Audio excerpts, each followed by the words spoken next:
बोलिए सतगुरुदेव भगवान की जय। कृष्ण कन्हैया लाल की जय। राधे रानी की जय। आज हम प्रभु की कृपा से श्रीमद् भागवत महापुराण का 9वां स्कंद का रसपान करेंगे। 8वां स्कंद कल समाप्त हुआ। आज हम 9वां स्कंद का रसपान करेंगे। सबसे पहले अपने सतगुरुदेव भगवान के चरणों में लाखों करोड़ों बार दंडवत प्रणाम करते हैं। राधे रानी और कृष्ण कन्हैया के चरणों में भी दंडवत प्रणाम करते हैं। बड़े प्रेम से बैठिएगा, एकाग्रचित होकर आंखें बंद कर लीजिए और ध्यान अपना सतगुरुदेव भगवान के चरणों में जुड़ा रहे। हर श्वास श्वास के साथ सुमिरन चलता रहे। उनकी प्यारी छवि को हृदय में धारण करें। हरे रामा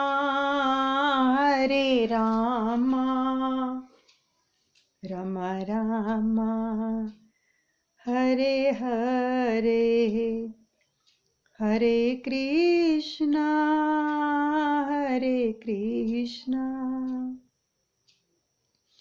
कृष्णा कृष्णा हरे हरे,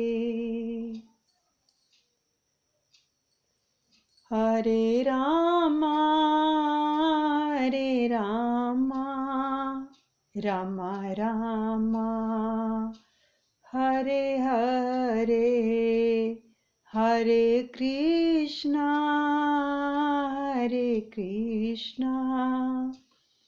कृष्णा कृष्णा हरे हरे। 9वां स्कंद। श्री कृष्णम वंदे जगद्गुरुम। जगद्गुरु श्री शंकराचार्य नमः। प्रथम स्कंद अधिकार लीला से संबंधित है। शिष्य का अधिकार बताया गया है। जिसका अधिकार सिद्ध होता है उसे संत मिलते हैं। मृत्यु सिर पर सवार होने वाली है, ऐसा सुनने पर राजा परीक्षित ने विलासी जीवन का अंत आया और वह सुधर गया।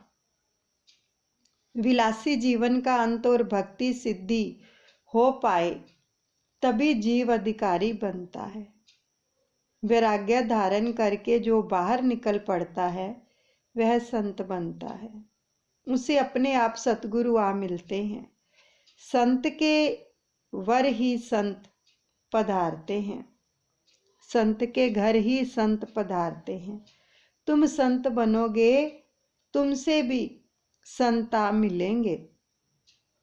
द्वितीय स्कंद में ज्ञान लीला आई। मनुष्य मात्र का कर्तव्य क्या है? आसन मृत्यु व्यक्ति का कर्तव्य क्या है? इन जैसे प्रश्नों की चर्चा करके ज्ञान दिया गया।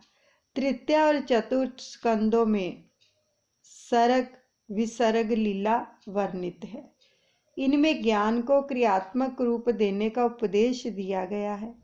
ज्ञान को किस भांति जीवन में उतारा जाए, उसे कैसे क्रियात्मक किया जा सके, यह ध्रुव आदि के दृष्टांत के द्वारा बताया गया है।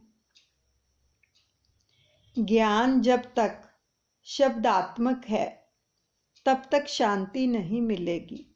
जब वह क्रियात्मक सक्रिय होगा तभी शांति मिलेगी। यानी अगर हम शब्दों में ही सुनते हैं लेकिन उसको हृदय में धारण नहीं करते, कोई क्रिया नहीं करते हैं सुनकर, प्रभु जो भी वचन अपने वचनों के द्वारा ज्ञान देते हैं, जब तक हम उसको क्रिया में नहीं लेके आते, यानी करते नहीं हैं उन चीज़ों को, तब तक शांति नहीं मिलती। खाली सुनने से शांति नहीं मिलती है, करने से मिलती है। 5वां स्कंद स्थिति लीला का है। गुरु द्वारा प्राप्त ज्ञान को जीवन में उतारोगे तभी स्थिरता प्राप्त होगी। यह 5वें स्कंद में बताया गया है। 6ठे स्कंद में पुष्टि लीला, अनुग्रह लीला का वर्णन है। जो साधना करता है उसी पर प्रभु कृपा करते हैं। जो साधना ही नहीं करेगा तो कृपा कैसे मिलेगी? यानी साधना मतलब परिश्रम। जब तक हम परिश्रम ही नहीं करेंगे तो उनकी कृपा कैसे मिलेगी? साधना करेंगे तभी प्रभु की कृपा मिलती है, यानी परिश्रम करेंगे तभी कृपा हमें मिलेगी। भजन पर बैठेंगे, हर रोज समय देंगे उस परमात्मा को, तभी वो प्रसन्न होगा। मनुष्य जब किसी स्वरूप में स्थिर निमग्न होता है तभी ठाकुर जी कृपा करते हैं। कुछ लोग समझते हैं कि खा पीकर हष्ट पुष्ट होना ही पुष्टि मार्ग है। नहीं, ऐसा नहीं है। पुष्टि मार्ग तो यह बताता है कि ठाकुर जी की विरह में मनुष्य का जीवन कैसा होना चाहिए। ईश्वर को अपना सर्व समर्पण कर दो। इंद्रियों को भक्ति रस में सराबोर कर दो। वैसा करने पर ही इंद्रियों को पुष्टि मिलती है।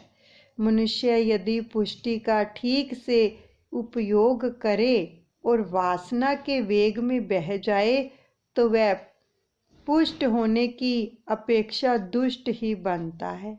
अनुग्रह के बाद भी अगर मनुष्य वासना के अधीन हो जाए तो वह पुष्ट नहीं बन पाता।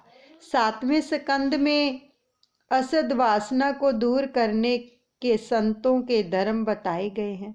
7वां स्कंद वासना लीला का है। प्रभु की कृपा का यदि मनुष्य अच्छा उपयोग नहीं करे तो वासना ही जागती है। जो कुछ है उसका मैं अपने सुख के लिए ही उपयोग करूंगा, ऐसा सोचना असद वासना है। प्रहलाद को जो कुछ मिला था उसका उसने सभी के लिए उपयोग किया था। सभी को बताते थे ना प्रहलाद भगत जी कि प्रभु का सिमरन करो। उसको भक्ति अगर दी प्रभु ने तो उस भक्ति का भी उन्होंने सदुपयोग करके सभी अपने बाल मित्रों को उस मार्ग पर लगाया। और मुझे जो सुख मिला है वह प्रभु का ही है। सुख भोग करो। जो दूसरों को सुख देता है वह सज्जन तो है किंतु संत नहीं है। जो स्वयं दुख उठाकर अन्यों को सुख देता है वही संत है, क्योंकि संत ही अपने कोमल तन के ऊपर कष्ट सहन करके दुखी जीवों का उद्धार करते हैं। रामलीला भागवत का फल है। रामलीला में वासना को संग लेकर जाओगे तो वहां प्रवेश नहीं मिलेगा। पुष्टि के बाद जगने वाली जो वासना है अनर्थ उत्पन्न करती है। पुष्टि का सदुपयोग करने वाला देव है और दुरुपयोग करने वाला दैत्य है। प्रहलाद देव माना गया क्योंकि उसने पुष्टि का सदुपयोग किया और हिरण्यकशिपु ने पुष्टि का दुरुपयोग किया, इसलिए वह दैत्य कहलाया। यानी जो शक्ति प्रभु की ओर से मिली, प्रहलाद जी ने तो सदुपयोग किया उस शक्ति का, लेकिन उसके पिताजी ने दुरुपयोग किया, इसलिए वो दैत्य बने कहलाए। अब प्रहलाद की वासना सद्वासना है और हिरण्यकशिपु की असद वासना है और सामान्य मनुष्य की मिश्र वासना है। किंतु सभी लोग बुद्धि का सदुपयोग नहीं करते हैं। ईश्वर द्वारा समय, संपत्ति और शक्ति का जो सदुपयोग करते हैं वह देव हैं और दुरुपयोग करे वह दैत्य है। अब देखो, समय का भी सदुपयोग करना चाहिए। जितना भी थोड़ा थोड़ा समय हमें दिन भर में मिलता है, उसे हमें अपने प्रभु के साथ बिताना चाहिए। समय तो बीत जाएगा। अब जो लोग उस समय को अपने काम के अलावा फालतू चीज़ों में नष्ट करते हैं, यानी फेसबुक देखकर, व्हाट्सएप देखकर, इंस्टाग्राम देखकर, सीरियल देखकर, टीवी देखकर, फ़ोन पर बातें करके, है ना, इधर उधर का मिलना जुलना, जो अपना समय इस प्रकार से बिताते हैं, वो क्या कर रहे, वो समय का दुरुपयोग कर रहे हैं। लेकिन जिनको समझ आ गई है कि समय तो चला जाएगा और दोबारा हाथ नहीं आएगा, तो वो लोग क्या करते हैं कि जितना भी समय मिलता है बीच बीच में, तो प्रभु के पास बैठते हैं, उनका ध्यान करते हैं, उनसे बातें करते हैं, उनका दीदार करते हैं, सिमरन करते हैं, उसको याद करते हैं। तो वो अपना समय का सदुपयोग करते हैं और उस थोड़े थोड़े समय के अंदर वो सेवा भी करते हैं। यानी जैसे आपके पास समय है, तो कई लोग क्या करते हैं कि चलो हम खाली बैठे हैं, हमारे पास समय है, चलो फ़ोन मिलाते हैं किसी को और घंटों बातें करते हैं। लेकिन जो सच में अपने समय का सदुपयोग करते हैं, वो क्या करते हैं, चलो किसी को अच्छी राह पर लगा दें, फ़ोन करेंगे, बात करेंगे, फिर उनको प्रभु के मार्ग की ओर प्रेरित करेंगे कि चलो आओ जुड़ो सत्संग से, प्रभु के भजन से। तो इस प्रकार से दोनों मनुष्यों में क्या अंतर हुआ, एक जना सदुपयोग कर रहा है, एक जना दुरुपयोग कर रहा है। अब जो दुरुपयोग कर रहा है उसका तो किसी लेखे में है नहीं, क्योंकि वो अगर किसी से बातें करेगा तो उसमें निंदा चुगली ये सब होगी, इधर उधर की बातें, और सिर पर पापों की गठड़ी और भारी होती चली जाएगी। ठीक है, और दुख बढ़ते चले जाएंगे, समस्या विपत्तियां बढ़ती चली जाएंगी घटने की बजाय। लेकिन जो व्यक्ति अपने समय का सदुपयोग करके दूसरों को भी चिताता है, खुद भी भजन करता है, तो उसके जो कर्म है, कर्म फल की गठड़ी हल्की होती चली जाएगी और वो प्रभु के नज़दीक चला जाएगा। तो देखो दोनों में कितना अंतर है। समय तो सबके पास ही होता है, अब उस समय का हम क्या करते हैं, ये हमें भान होना चाहिए कि हम क्या करते हैं पूरे दिन में। अपने समय को इस प्रकार नष्ट तो नहीं कर रहे हैं। अगर कर रहे हैं तो अभी से संभल जाएं और अपने समय का सदुपयोग करें। और ईश्वर तो जीव पर कृपा करते ही हैं, किंतु अज्ञानी जीव उसका दुरुपयोग करता है, इसलिए वह दुष्ट बनता है। 7वें स्कंद में बताई गई वासना का 4 उपायों से तो नाश हो सकता है। 8वें स्कंद में संतों के 4 जो है धर्म वर्णित है। आपत्ति में, दुख में हरि का, भगवान का सिमरन। दृष्टांत गजेंद्र का। जब गजेंद्र यानी हाथी को मुसीबत आई और उसके पाँव में मगरमच्छ ने उसके पाँव को पकड़ लिया, तो किस तरह से उसको प्रभु की याद आई मुसीबत में, तो उसने प्रभु को पुकारा और प्रभु फौरन आ गए। अब संपत्ति की अवस्था में सर्वस्व का दान। बलि राजा की भांति इस अवस्था में सर्वस्व का दान करने से वासना का क्षय होता है। हमारे पास जो भी उस प्रभु ने दिया है उसमें थोड़ा थोड़ा हमें दान करते रहना चाहिए, ताकि धन का भी सदुपयोग होता रहे और मति ठीक रहे। विपत्ति की अवस्था में जो है सब वचन का पालन दृष्टांत बलि राजा का। सभी अवस्था में भगवत शरणागति दृष्टांत जो है सत्यव्रत। सत्यव्रत भगवान मत्स्य नारायण की शरण में गया। वासना को नष्ट करने के ये 4 उपाय हमने देखे। वासना को यदि प्रभु के मार्ग की ओर मोड़ दिया जाए तो वह वासना ही भक्ति बन जाती है। रासलीला में हमें प्रभु से मिलना है, किंतु वासना का आवरण जब तक बीच में है तब तक मिलने का आनंद हमें नहीं आ सकता। वासना का विनाश करके जो है निर्वासन होकर रासलीला में जाना है। वासना का क्षय होने के बाद रासलीला में ईश्वर और जीव का मिलन होता है। रासलीला के अंदर भगवान का और जीव का मिलन होता है। सभी सुनते हैं ना, कृष्ण भगवान जब रासलीला करते हैं तो किस प्रकार से गोपी और कृष्ण का मिलन होता है। तो संयम और सदाचार का आसरा लोगे तभी रासलीला में स्थान मिलेगा। अष्टम स्कंद में संतों के 4 धर्म बताए। फिर भी सुखदेव जी को लगा कि अब भी परीक्षित राजा के मन में कुछ थोड़ी सी सूक्ष्म वासना रह गई है।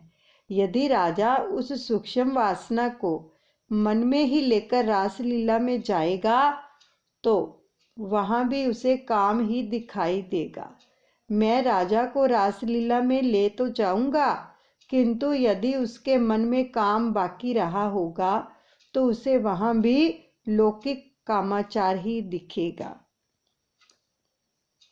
भगवान के प्रति भी क्या है, रासलीला के अंदर कईयों के मन में के अंदर काम जो है वासना उत्पन्न होती है। इसलिए जो है सुखदेव जी कह रहे हैं कि मैं इसको लेके तो जाऊंगा, लेकिन जब तक इसके अंदर से वो वासना खत्म नहीं होती तो कैसे लेके जाऊं। जिसके अपने मन में काम है उसे हर जगह वही काम दिखाई देता है। एक गृहस्थ की जवान पुत्री ससुराल जाने लगी तो उसे रोना आ गया। पिता का हृदय भर आया। रोते रोते पुत्री पिता को वंदन करने लगी। पिता ने उसे हृदय से लगा लिया और स्तावना देने लगा। यह तो वात्सल्य भरा निर्दोष आलिंगन था। किंतु रास्ते पर चलते हुए किसी व्यक्ति ने इसमें विकार देखा। उसने पिता पुत्री के मिलन को भी विकार की दृष्टि से देखा तो उसके मन में विकार उत्पन्न हुआ। तो वह नहीं जानता था कि ये कौन है, उसको पता ही नहीं था कि ये पिता और पुत्री हैं, इसलिए मन में विकार उनको देखकर विकार उत्पन्न हुआ। पिता पुत्री का मिलन शुद्ध है, किंतु उससे भी लाख गुना शुद्ध है गोपी और कृष्ण जीव और ईश्वर का मिलन। यह मिलन रासलीला में होता है। रासलीला में काम बिल्कुल नहीं है। सुखदेव जी के दर्शन मात्र से अप्सराओं के काम का जो है नाश हुआ था। श्रीमन नारायण नारायण नारायण। गाओ, सभी बड़े प्रेम से गाएंगे। बद्री नारायण नारायण नारायण श्रीमन नारायण श्रीमन नारायण नारायण नारायण।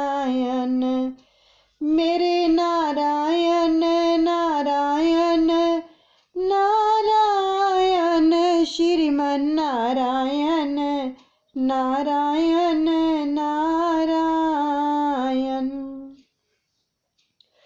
पिता पुत्री का मिलन शुद्ध है, किंतु उससे भी लाख गुना शुद्ध गोपी और कृष्ण जीव और ईश्वर का मिलन है। यह मिलन रासलीला में होता है। रासलीला में काम बिल्कुल नहीं है। शुकदेव जी के दर्शन मात्र से अप्सराओं के काम का नाश हुआ था। केवल दर्शन मात्र से शुकदेव जी के अप्सराओं के काम का भी नाश हो गया था। जो अतिशय निष्कामी है वह काम की कथा कैसे कह पाएगा। शुकदेव जी निष्कामी हैं, जिनके दर्शन मात्र से अन्य लोगों के मन में बसे हुए काम का नाश हो जाता है। वैसे महात्मा यह कथा कर रहे हैं। जिस प्रकार सूर्य के निकट अंधकार नहीं जा सकता, वैसे ही काम कृष्ण के निकट नहीं आ पाता है। बुद्धि में काम होगा तो कृष्ण के दर्शन नहीं होंगे। बुद्धि में जब तक वासना रूपी विष कायम है, तब तक ईश्वर रूपी रस जम नहीं पाएगा। राजा की बुद्धि को स्थिर करने के लिए, शुद्ध करने के लिए 9वें स्कंद में सूर्यवंशी और चंद्रवंशी राजाओं की कथा कही गई है। सूर्य है बुद्धि के स्वामी और चंद्र जो है वो मन के स्वामी है। बुद्धि की शुद्धि के लिए सूर्यवंशी रामचंद्र जी का चरित्र कहा गया है और मन की शुद्धि के लिए चंद्रवंशी श्री कृष्ण जी का।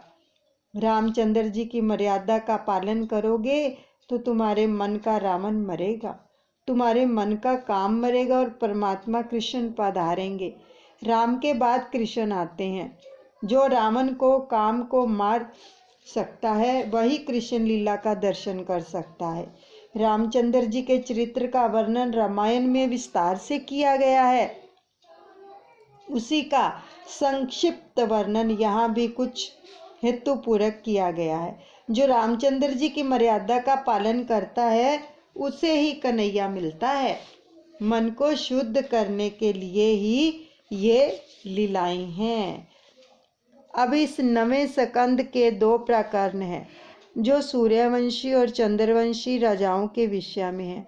सूर्यवंश में श्री रघुनाथ जी और चंद्रवंश में श्री कृष्ण अवतरित हुए हैं।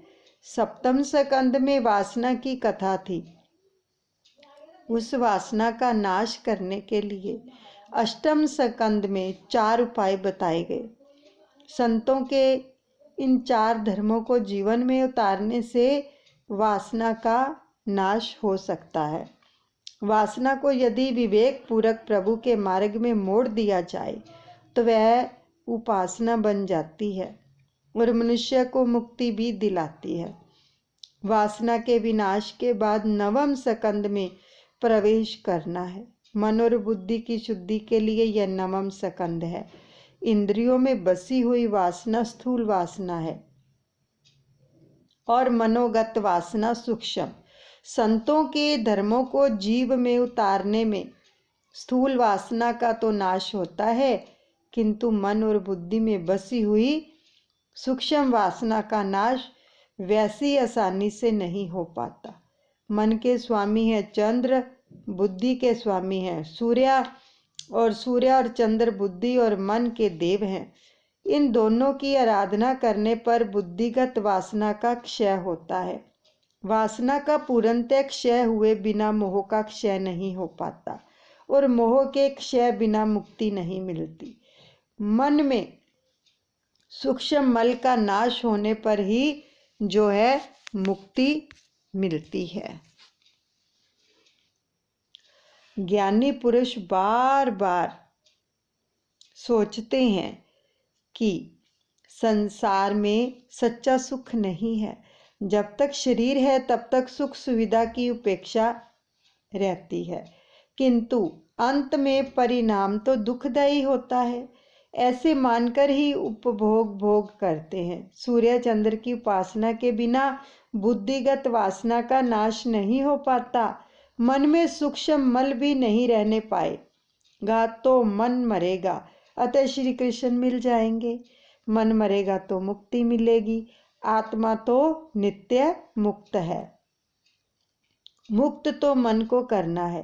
संत धर्म के आचरण से इंद्रियगत विकार का नाश होता है। जो विकार वासना मन और बुद्धि में सूक्ष्म रूप से व्याप्त है उसका शीघ्र विनाश हो पाता है।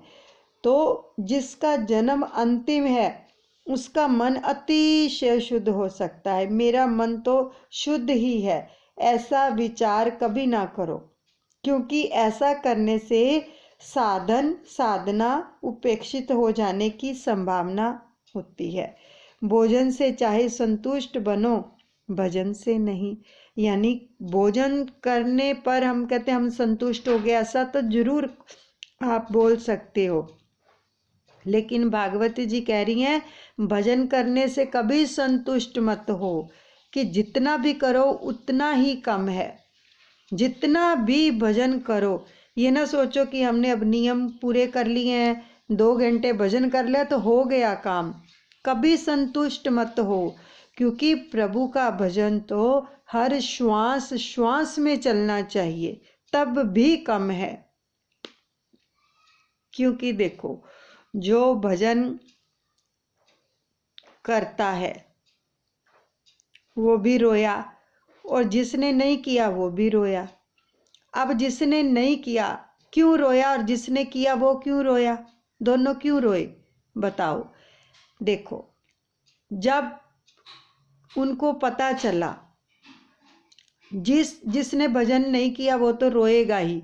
वो तो इसीलिए रोया कि अगर मैं भजन कर लेता तो मेरी भी मुक्ति हो जाती, लेकिन समय हाथ से चला गया, मैंने भजन नहीं किया, इसलिए वो रोया। अब भजन करने वाला क्यों रोता है? जो भजन करता है वो इसलिए रोता है कि भजन के अंदर इतनी पावर है, इतनी शक्ति है कि प्रभु से मिला देता है। जो प्रभु से मिला दे, ऐसा भजन को मैंने बहुत कम जपा है, वो इसलिए रोया कि मैं ज्यादा से ज्यादा क्यों नहीं जपा।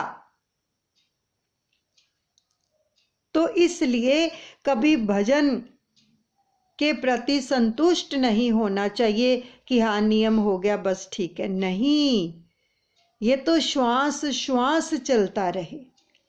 तो सत्कर्म का तो असंतोष ही बना रहना चाहिए, और इंद्रियगत वासना नष्ट होने पर भी मनोगत वासना बाकी रह जाती है। ईश्वर के साथ एक होना है। मन और बुद्धि में बसी हुई वासना कृष्ण मिलन में बाधा उपस्थित करती रहती है। हमारा लक्ष्य बिंदु तो है श्री कृष्ण मिलन। हमें ईश्वर के साथ एकत्व साधना है। भगवान के साथ एक होने के लिए यह भगवत कथा है। भगवत कथा क्यों है? भगवान के साथ एकीकार हो जाएं, हमारे और उसमें कोई भेद नहीं है, हम में और उसमें, क्योंकि ईश्वर अंश जीव अविनाशी, चेतन अमल सहज सुख राशि। जीव और ईश्वर में कोई भेद नहीं है, एक हैं। तो इसलिए हमें एकीकार होना है, क्योंकि जीव ईश्वर का ही अंश है ना। तो भागवत कथा जीव को भगवान के साथ तन्मय करती है। कथा श्रवण जो है पुण्य का काम है। कथा को श्रवण करना पुण्य का काम है, सुनना। कर्मों का फल तो कालांतर में मिलता है,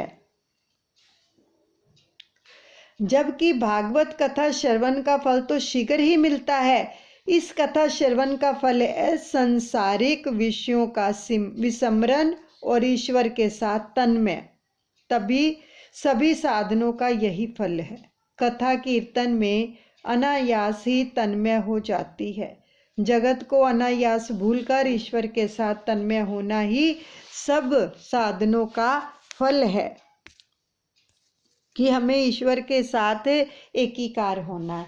हमें जगत में रहना है, किंतु जगत को अपने मन में वासना नहीं देनी है, बसाना नहीं है। जिसके मन में संसार विषय आते ही नहीं है, उसके लिए मुक्ति सुलभ है। प्रभु के द्वारा उत्पन्न जगत भजन में विक्षेप करता नहीं है, किंतु जीव अपने मन में जिस जगत को बसाता है वही भजन में विक्षेप करता बन जाता है। मन में संसार के सूक्ष्म स्वरूप को निकालकर बाहर करोगे, तभी वहां कृष्ण आ बसेंगे। बुद्धिगत काम के विनाश के हेतु ही यह नवम स्कंद की कथा है, जिसमें बरसों से तेल ही रखा जाता है। ऐसे बर्तन को 5-10 बार धोने पर भी वह स्वच्छ तो होगा, किंतु तेल की बास नहीं जाएगी। अब उस बर्तन में चटनी अचार रखोगे तो वह बिगड़ जाएगा। मनुष्य का मस्तिष्क भी ठीक ऐसा ही है, जिसमें कई वर्षों में काम वासना रूपी तेल रखा हुआ है, और इस बुद्धि रूपी पात्र में श्री कृष्ण रूपी रस रखना है। अब इस मस्तिष्क रूपी बर्तन में काम का अंश मात्र भी होगा तो उसमें प्रेम रस, भक्ति रस जमेगा ही नहीं। जब बुद्धि में परमात्मा का निवास होता है तभी पूर्ण शांति मिल पाती है, और जब तक बुद्धि में ईश्वर का अनुभव नहीं हो पाता तब तक आनंद का अनुभव नहीं हो पाता। संसार के विषयों का ज्ञान बुद्धि में आने पर विषय सुख रूप बनते हैं। परमात्मा को बुद्धि में रखना है। मस्तिष्क में जब ईश्वर आ बसते हैं तभी ईश्वर स्वरूप का ज्ञान पूर्ण आनंद देता है। तेल के अंश में चटनी अचार बिगड़ते हैं, वैसे ही बुद्धि में वासना का अंश रह जाने पर वह अस्थिर ही रहेगी। बुद्धि को स्थिर और शुद्ध करने के हेतु मन के स्वामी चंद्र और बुद्धि के स्वामी सूर्य की आराधना करनी है। त्रिकाल संध्या करने से बुद्धि विशुद्ध होती है। वासना विनाश के हेतु सत्य धर्म बताने पर भी सुखदेव जी को लगा कि परीक्षित के मन में अभी भी सूक्ष्म वासना बाकी रह गई है, तो राजा को रास लीला में लेके जाना है। मृत्यु के पूर्व ही उसे परमानंद देना है। जब तक बुद्धि में काम वासना है, श्री कृष्ण के दर्शन उसे नहीं होंगे। अतः राजा के मन में शेष रही हुई वासना का पूर्णतः नाश करने के लिए सुखदेव जी ने सूर्य और चंद्र वंश की कथा सुनाई। जब तक राम नहीं आते तब तक कृष्ण भी नहीं आते हैं। भागवत में मुख्य कथा श्री कृष्ण की है, फिर भी राम के आगमन के बाद ही कृष्ण आते हैं, और जिसके घर में राम नहीं आते हैं उसका रावण काम नहीं मरता है।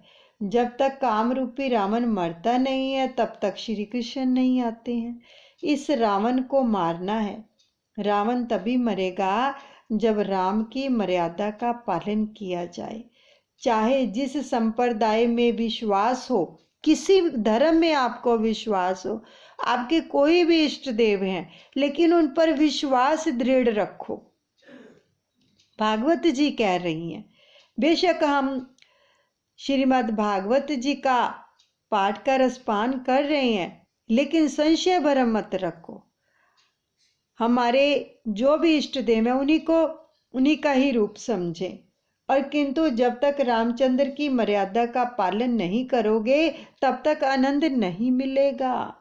आरंभ में रामचंद्र के चरित्र का वर्णन है, फिर दशम स्कंद की कथा आएगी। भागवत की कथा के वक्ता और श्रोता को राम की मर्यादा का पालन करना चाहिए, यानी कि जो कथा श्रवण करते हैं और जो पढ़ते हैं उन दोनों को ही रामचंद्र की मर्यादा का पालन करना चाहिए। मनुष्य को थोड़ी सी संपत्ति या थोड़ा सा अधिकार मिलते ही वह राम की मर्यादा भूल जाता है। राम के आए बिना कृष्ण कभी नहीं आते हैं। रामचंद्र की उत्तम सेवा यही है कि उनकी मर्यादा का पालन किया जाए और उनसा ही वर्तन रखो, उनके जैसा बर्ताव रखो हर जीव के साथ। राम जी का भजन करना अर्थात उनकी मर्यादा का पालन करना है। उनका वर्तन हमें अपने जीवन में उतारना चाहिए। यदि राम जी को मन में बसाओगे, मर्यादा पुरुषोत्तम रामचंद्र जी का अनुकरण करोगे तो भगवान मिलेंगे। उनकी लीला का अनुकरण करो, उनका चरित्र सर्वदा जो है अनुकरणीय है। यहीं पर हम नवम स्कंद को विश्राम देते हैं। आप भगवान का ध्यान करेंगे, सभी गाइए अपने इष्ट देव का ध्यान करके कि वो ही राम रूप हैं। हरे रामा राम रामा हरे हरे, हरे कृष्णा कृष्णा कृष्णा हरे हरे। श्री राम जय जय राम। गाओ, अपनी वाणी को पवित्र करो, कीर्तन जरूर करना चाहिए। सामूहिक रूप में भगवान खुश होते हैं, वासना का नाश होता है। श्री राम जय जय राम। श्री राम जय जय राम। श्री राम जय जय राम। बोलो श्री राम जय जय राम। हे रघुनंदन हे घनश्याम, हे रघुनंदन हे गणेश, प्यारे श्री राम जय जय राम। कृपा करो मेरे श्री राम, कृपा करो मेरे श्री राम। बोलो श्री राम जय जय राम। श्री राम जय जय राम। श्री राम जय जय राम। प्यारे श्री राम जय जय राम। श्री राम जय जय राम। मंगल करता प्यारे राम, दुख हरता है श्री राम। बोलो श्री राम जय जय राम। शरण आए हम तुम्हारी राम, रक्षा करो मेरे श्री राम। प्यारे श्री राम जय जय राम। श्री राम जय जय राम। श्री राम जय जय राम। बोलिए सतगुरुदेव भगवान की जय। कृष्ण कन्हैया लाल की जय। जुगल जोड़ी सरकार की जय। अपने सतगुरुदेव भगवान के चरणों में समर्पण करते हैं, अनुचित क्षमा करें। बोलिए सतगुरुदेव भगवान की जय।